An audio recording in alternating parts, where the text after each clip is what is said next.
Well, in 2008, I had an unusual experience. My son called me one morning, and his comment was, "No matter what, I will always love you." Bob and I then entered the world of mental illness, and we struggled not only with finding a place to help Kevin, but we struggled with our own friends and with people who didn't understand it. And Beautiful Minds came out of NAMI. It came out of one day over a cup of coffee. What can we do to inform people?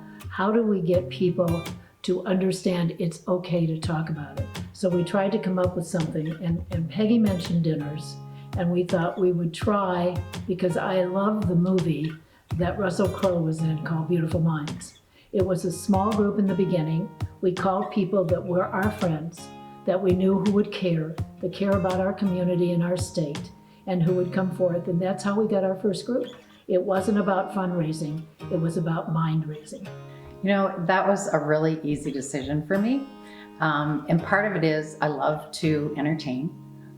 But for me, what's better for your mental health than spending an evening with family and friends? That's just the utmost for me. So it was a very easy decision to be a host. I think probably one of the most favorite pieces is when we have an actor come. Because there again, a lot of your guests don't know that this famous person, because we put expectations on famous people. They have to be this ultimate person. And then you learn that deep down under, there was something else that they had to deal with. What I enjoy most about the Beautiful Minds dinners is so many things. It's difficult really to pinpoint just one.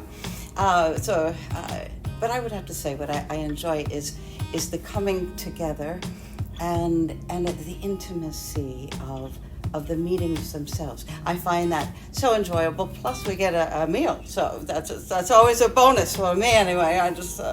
Everyone loves a good dinner, and especially with good friends.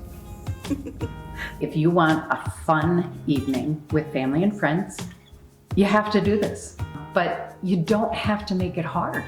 It can be very easy. From outside dinners to inside dinners, from formal dinners to casual, and music in the basement. They have brought people together, some who have experienced it and can tell their story, others that are not quite ready to tell their story, but they want to be there because they have something in common. Everyone has a story. Everyone has a story. So if I can share my story, then more people are more apt to share their story. It's very important that you do. And brush aside all the stigmas, break through it all, and to say we're all just people.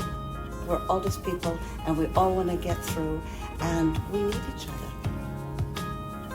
I think the other thing that touched me the most is it's very difficult when you're going through it to talk to each other.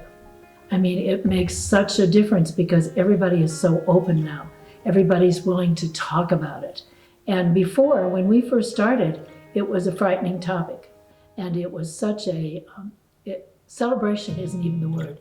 So many people came up to me and said, "You don't know how much this means to us." And that's what it's about.